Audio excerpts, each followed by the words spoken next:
The day started with a walk across the open fields. Around 5 centimeters of fresh snow covered everything. Not a deep layer compared to some countries, but more than enough to turn the landscape completely white and soften every sound around me.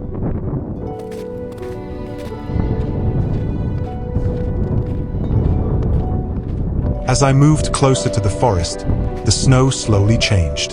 Under the trees it was thinner, patchy in some places.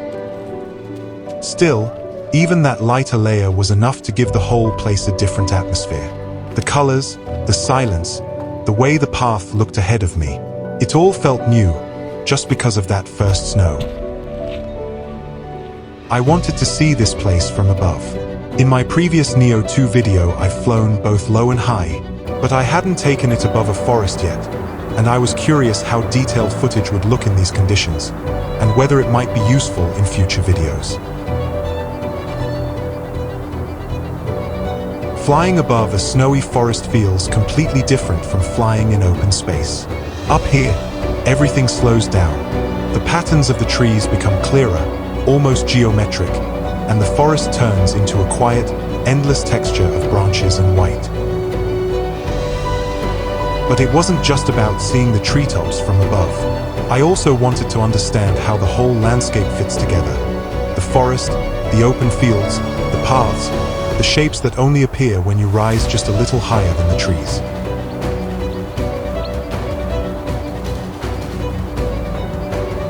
The Neo 2 handled the height surprisingly well.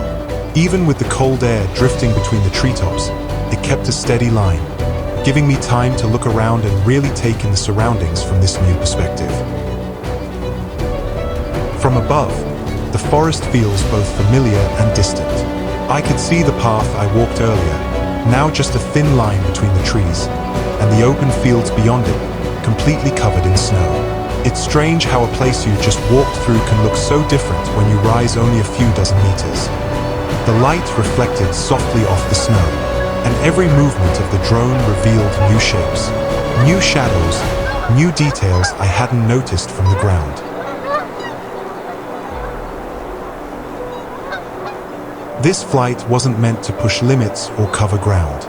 It was simply a moment to hover above the trees and see what this tiny drone can reveal when you give it time. See you in the next video. Thanks for watching.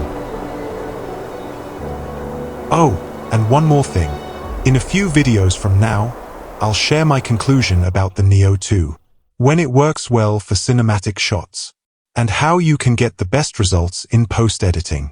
If you don't want to miss that breakdown, consider subscribing and leaving a like on this video.